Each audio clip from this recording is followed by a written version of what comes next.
भारतीय लाई समाज के बैनर तले भारतीय नाई समाज का 37वां स्थापना दिवस समारोह बिहार की राजधानी पटना में सोमवार को श्री जगजीवन राम संसदीय अध्ययन एवं राजनीतिक शोध संस्थान के परिसर में हर्षोल्लास के साथ मनाया गया। इस कार्यक्रम में देश भर के लगभग 300 लोगों ने हिस्सा लिया। स्थामत भाज के साथ दीप प्रज्वलित करते हुए 37 पाउंड का केक काटा गया तथा 37 वर्षों की अनवरत यात्रा को सभी आगंतुक प्रतिभागियों ने अपने अपने उद्बोधन में व्यक्त किया। कार्यक्रम के मुख्य अतिथि एवं उद्घाटनकर्ता डॉक्टर श्रीमती उर्मिला ठाकुर, माननीय सदस्य बिहार विधान। बहुत विवाद आज काफ़ी उत्साह है और सिर्फ ये आपको जगजीवन बाबू के इस बारे में ही उत्साह नहीं है, बल्कि पूरे बिहार में ही नहीं पूरे देश में आज भारतीय नाई महासभा का स्थापना दिवस मनाई जाती है। आप जानते हैं किसी भी व्यक्ति का जब जन्म होता है और जब जन्मदिन मनाता है काफ़ी उत्साह के साथ मनाता है। आज भारतीय नाई समाज का भी आज जो है जन्मदिन और इस राज्य ही नहीं पूरे देश के नाई आज उत्साह में अपने विकास को लेकर के कैसे इन लोगों को नौकरी मिले, कैसे हमारे जाति के लोग भी बड़े बड़े ठेकेदार बने, कैसे हमारे जाति के लोगों को सत्ता में भागीदारी मिले, सामाजिक रूप से, राजनीतिक रूप से, आर्थिक रूप से कैसे सबल हो। इन सारे सवालों पर आज सभी लोग जो यहाँ पर आपको उपस्थित है किसी न किसी रूप में ये अपने समाज का एक नेतृत्व करता है। यहाँ आम हमारे समाज के लोग नहीं आए हैं, यहाँ उस समाज के जो नेतृत्व करता है, जिला स्तर के हों, प्रखंड स्तर के हों, ये सारे लोग यहाँ पे आए हैं, राज्य स्तर के और देश स्तर के लोग भी हमारे संजय जी आए हैं। तो आज हम लोग काफ़ी खुशी मना रहे हैं और यही स्थापना दिवस। सर मैम, समाज को जो अधिकार मिलना चाहिए कहीं ना कहीं समाज अभी भी आज उस अधिकार से वंचित है। जिस तरह से आपके नेता ने कल धरना प्रदर्शन किया था 65% आरक्षण को समाप्त करने को लेकर के, उसके विरोध में आज राजभवन मार्च भी किया गया। क्या देखती है कैसे आखिर कैसे मिलेगा अधिकार? देखिए, आपको याद होगी या आप किताब से भी पढ़े होंगे, डॉक्टर लोहिया बोले थे कि सड़क अगर सुना होगा तो सांसद आवारा हो जाएगा। कोई भी सरकार लगातार जब सत्ता में रहती है तो वो तानाशाही हो जाती है। अब वर्तमान में जो सरकार तानाशाही बैठी हुई है, आपने देखे कि किस तरह से हमारे आदरणीय नेता तेजस्वी यादव जी को 17 महीना कार्यकाल संभालने को मिला उप मुख्यमंत्री के रूप में। उन्होंने 17 महीना में वो करके दिखाया जो 17 साल में नीतीश कुमार जी यहाँ के जो नेता हैं वो नहीं कर पाए। उन्होंने 5 लाख नौकरी देने का काम किए, IT सेल का निर्माण करने का काम किए, पर्यटन क्षेत्र से लेकर निवेश के क्षेत्र में बहुत ज़्यादा विकास करने का काम किए।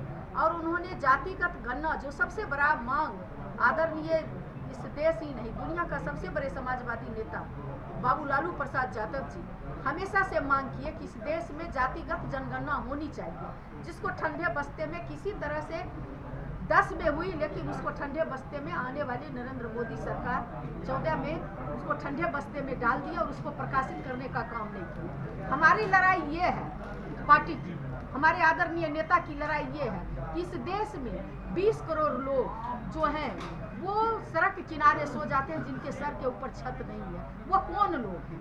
नाला साफ करने वाले कौन लोग हैं? आप देख रहे होंगे कि ऐसे लोग जहाँ पे आप एक घर में 20-20 करोड़ लोग का एक घर में 10-10 सदस्य रहने पे मजबूर है। ये कौन लोग हैं? भूमिहीन लोग कौन हैं? बहुत लोग ऐसे जिसके पास इंदिरा आवास भी नहीं है, वो सड़क किनारे झुग्गी बना रहे हैं, वो किसी बांध पे झुग्गी बना रहे हैं। ये कौन लोग हैं? और जब तक इस देश में जाति के आधार पर गणना नहीं हो जाती है, तब तक देश हो या राज्य हो, जो बजट बनती है वो विकास की गाड़ी उन लाभुक तक नहीं पहुंच पाएगी। इसलिए जातिगत जनगणना होना जरूरी है और तेजस्वी प्रसाद यादव ने वही की है। बिहार में सरकार अपने बलबूते, जिसमें नीतीश कुमार जी भी शामिल थे, उस जातिगत जनगणना के लिए सारे लोग शामिल थे। और जब केंद्र सरकार के पास इन लोगों ने पहुंचे तो उन्होंने कहे कि नहीं, ये जो है जातिगत जनगणना नहीं हो पाएगी क्योंकि बहुत खर्च आएगा।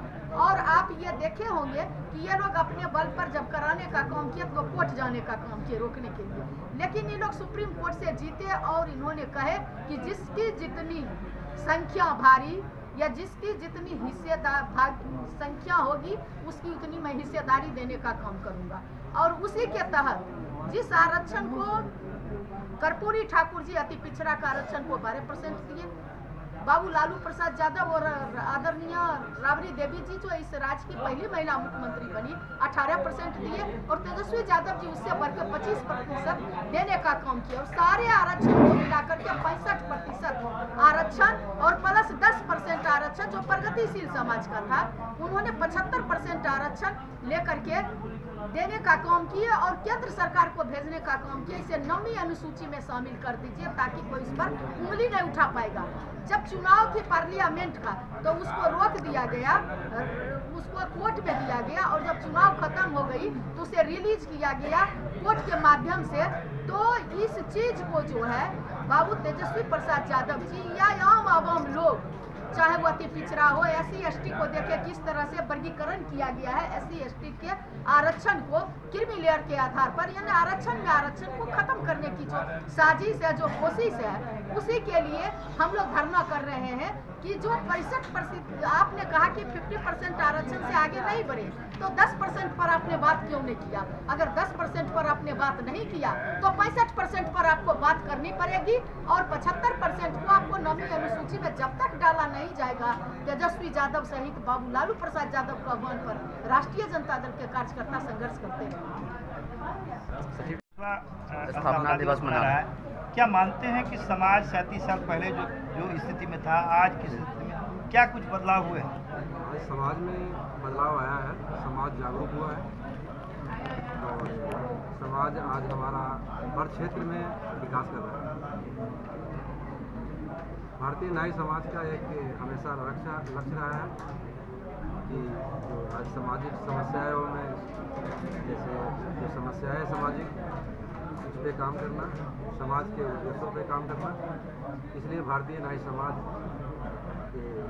हमेशा हर साल की भांति इस साल भी बिहार राज्य की राजधानी पटना में अपनी 37वीं स्थापना दिवस मना रहा है। इस संस्था का, भारतीय न्याय समाज संस्था का रजिस्ट्रेशन भी पटना से ही बिहार सरकार के द्वारा स्वीकृति प्राप्त 1987 में हुआ था। और उस वक्त कौन कौन लोग हुआ करते थे स्थापना दिवस? समय स्थापना के वक्त में माननीय ब्रह्मदेव ठाकुर जी, आदरणीय अर्जुन शर्मा जी, आदरणीय कृष्णा ठाकुर जी आज भी उपस्थित हैं इस कार्यक्रम में। इन लोगों के योगदान से उस समय संस्थान का रजिस्ट्रेशन कराना पड़ा ताकि जो समाज में जो समस्याएं हैं उसको किस तरीके से सॉल्व करें। मनुष्य के लिए आज हर क्षेत्र में, मनुष्य का एक जो जीवन है उसे हर क्षेत्र में एक संगठन की आवश्यकता होती है, और संगठन के जरिए ही उस समस्याओं को हल किया जा सकता है। आज सरकार भी अगर संगठित होती है तो राज्य स्तर का उसका विकास संभव है। वैसा ही परिवार हो या संस्था हो, अगर संगठित है तो उस संस्था के लोगों में, सामाजिक लोगों में, उस समुदायों के लोगों में विकास स्वाभाविक हो। भारतीय न्याय समाज का पहला लक्ष्य है कि संगठन को मजबूत बनाना, उसका विस्तार करना, उसको देश भर में सदस्यता ग्रहण करा के लोगों को जोड़ना, पूरे देश में सामाजिक समस्याओं को दान के हेतु नई योजना तैयार करना, उस पर कार्यान्वित कार्यक्रम करना। इन उद्देश्यों के साथ में भारतीय न्याय समाज काम कर रही है। परिचय दीजिए सर अपना। मैं भारतीय न्याय समाज राष्ट्रीय सचिव हूँ। भारतीय न्याय समाज एक सामाजिक संगठन है, और आपने बताया किस तरफ करवट लगे। ये निर्णय समय आने पर भारतीय न्याय समाज करके दिखाएगी, क्योंकि हमें कुछ और ज़्यादा नहीं मांग रहे हैं। हमारी जितनी हिस्सेदारी, जितने हमारी आबादी है उसके अनुसार हमारे हिस्सा जो है वो हमारे भारतीय न्याय समाज को, यानी कि बिहार के न्याय को मिलना चाहिए। अन्यथा पीछे पीछे घूमने का काम अब न्याय समाज नहीं करेगा। अगर हमको इग्नोर करेंगे तो हम भी उनको इग्नोर करेंगे। चाहे जो सरकार हो, हम लोग सभी के पास जाएंगे। जो सरकार, जो पार्टी हम लोगों को मान सम्मान देगी, जो हमारे समाज के लोग लड़ना चाहते हैं उनको टिकट देगी, समाज अपने पार्टी में जगह देगी, उन्हीं के साथ मैं रहूँगा।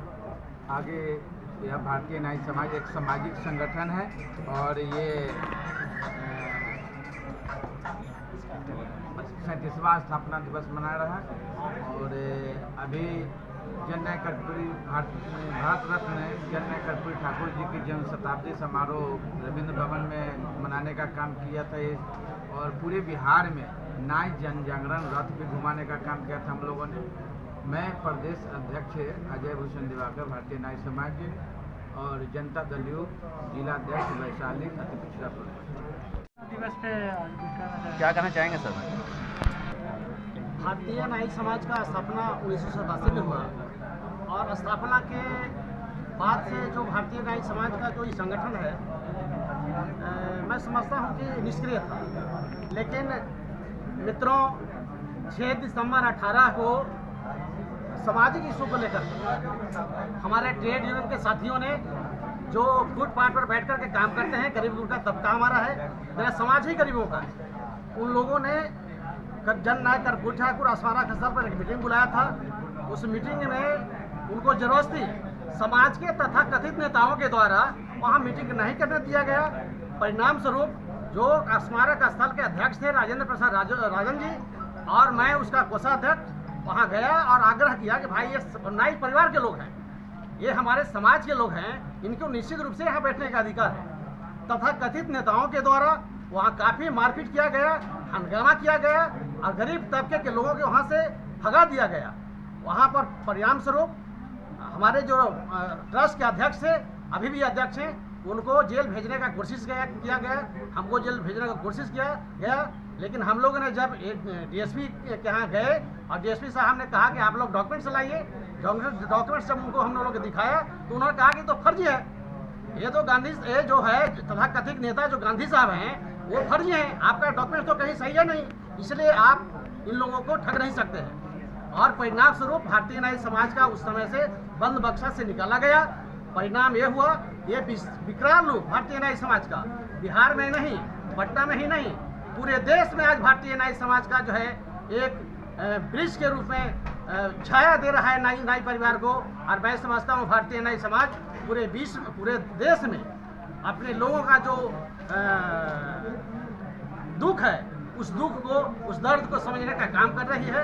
और आने वाला समय में हमारे जितने भी नेता हैं उनके नेतृत्व में भारतीय न्यायिक समाज कहीं ना कहीं एक परिणाम देगा, एक परिणाम देगा। आगे सवाल कीजिए। नहीं, ठीक है, बहुत पंचायती